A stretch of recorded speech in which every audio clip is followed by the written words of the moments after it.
Well, my wife is out of town this weekend, and when I got home on Friday night, I found this note asking me to buy some cat food, give the dog some water, and letting me know that the car handle is broken on the driver's side. So, got a little weekend project here, and let's go take a look and see what's going on.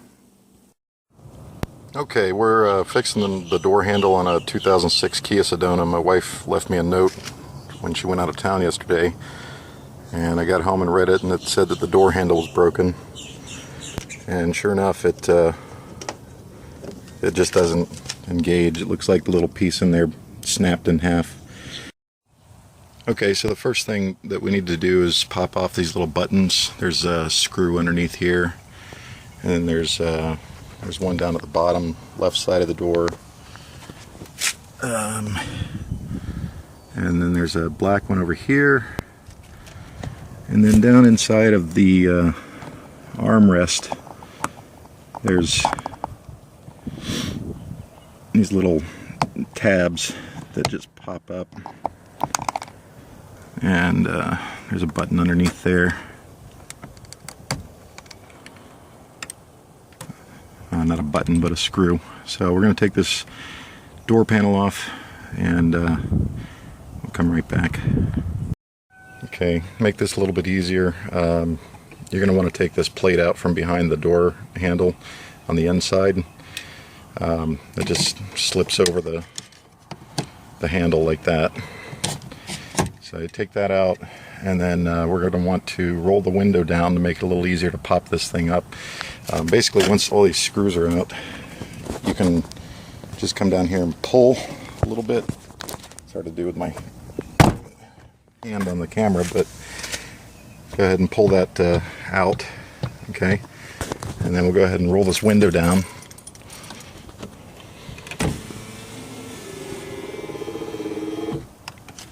And then this thing should just pop right up out of here.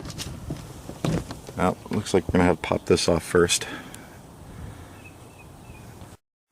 Alright, so we just pop this little black piece off, this cover right here, and then your door panel should just lift right up and then off. There's 3 wire connections that you're going to have to disconnect. There's one there, one underneath there, and then one a little bit further down. Now with this one, you're going to have to take that blue piece, see if I can focus in on it a little bit, and pull that down so that you can pull the connector off.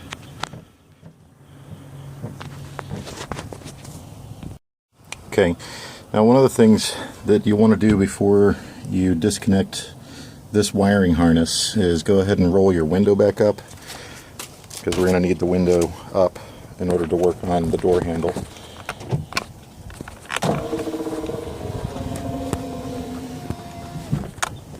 Okay, and then once the window's back up and your door panel's off, you can go ahead and disconnect that large wiring harness and that small one there. Okay, this is one of the parts that I hate about working on doors, is this tarry stuff that they use to fasten this plastic sheet over under the door panel. But you're going to want to go ahead and remove that, trying not to get any of that on yourself. And then there is a little hex bolt there that holds the door handle in place, and then through this little access hole there's another one, and then over here on the outside of the door one more. So there's 3 bolts that you're going to have to remove to get the door handle off. And then this one here, that holds the window guide rail in place, as well as this one down here. If you've got smaller hands, you don't have to remove those, but it might make it a little easier to go ahead and take that guide rail out to give yourself a little more room to work. And one other word of advice is when you are removing these bolts in the inside of the door here, just cup your hand underneath it as you're removing it. Otherwise your bolt's going to fall down inside of the door, and good luck getting it out. So So just put your hand underneath those bolts as you're taking them out. Alright, so I decided to go ahead and remove these. These are actually washers that hold the window guide rail in place, and when you remove those washers, you should be able to just pop that thing out of there. And it comes right out. Now that that's removed, you'll have a little metal bracket here that you just pop off. Okay. And then what you're looking for in there is that vertical rod that has the plastic retaining clip up there. You're going to just want to pop those little retaining clips off. Let's see if I can get the camera in here with my hand. Well, it's kind of hard to show you, but you just put your finger back behind there and pop that little, see if I can get through this hole here. Yeah, you just pop that little clip off there, and then that rod comes free. Okay, that's the rod that goes down and engages the latch mechanism on the door. When you pull the door handle, that comes down and it disengages the latch.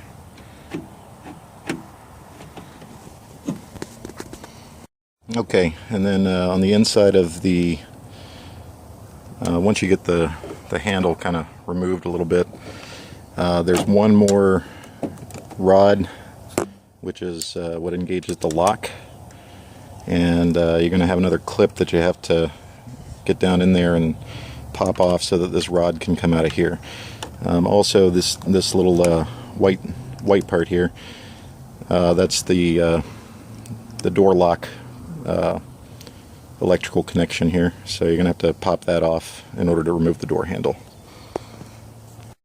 Okay, so here's the door handle, and what had happened was when my wife went to open the door, this little plastic piece that has a lip on it and grabs that spring-loaded arm there, that thing just snapped right off. Now I tried using epoxy to glue that back on and let it sit for probably about 18 hours, and I gave it a test pull with the epoxy on it, and it just came right back off. So what I did was I drilled a couple of pilot holes down in there very carefully, because you've got very little clearance to work with. Those are number 4 screws.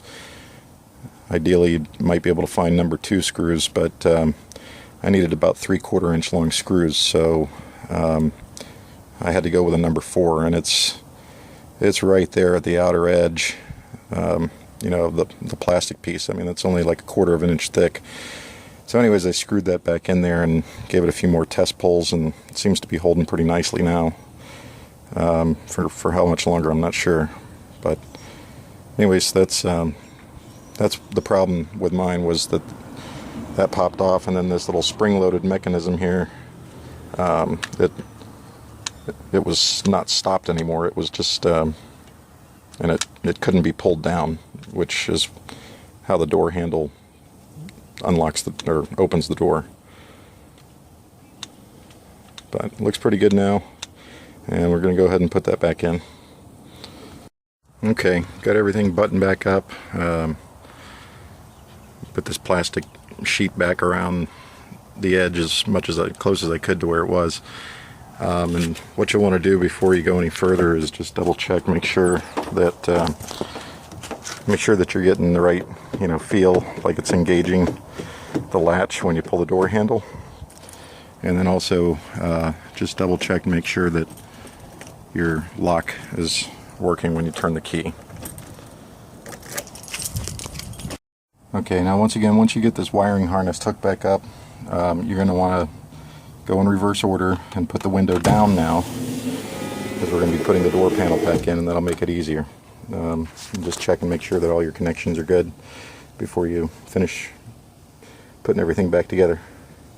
And once you have the door panel back on and you get the that little black panel in place, just go ahead and give a couple of good pushes on the door panel to get those plastic retaining bolts in place. and then you're ready to put your screws back in, and you'll be all done. Alright, everything's done. Door opens, functions normally. So when the wife gets home back tomorrow, she'll be pretty happy. Okay, I just wanted to take a second and show you which tools you'll need for this job. Definitely a Phillips head screwdriver. All the screws that you have to take out are Phillips. You may need a flathead screwdriver to pry the door panel off if you can't get your finger under the edge of it. I think it's a 10 millimeter socket that you need, but I couldn't find mine, so I'm using a 13/32 socket. Close enough. Okay, and you may need a socket wrench just in case some of those bolts are hard to get out. A pair of needle nose pliers, a T30 star driver, one of these handy dandy little hooks from Harbor Freight. That helps with getting the little plastic retaining clips off the rods for the latch mechanism and the lock mechanism. And then if you go the route that I did and screw the broken piece on, pick up some number 4 3/4 inch screws, or whatever length you need depending on how much of it's broken off. And also a 3/32 drill bit. If you use the number 4 screws, I found that was just about the perfect size pilot hole to give it a good bite when you drove the screws in, but to prevent it from cracking even further.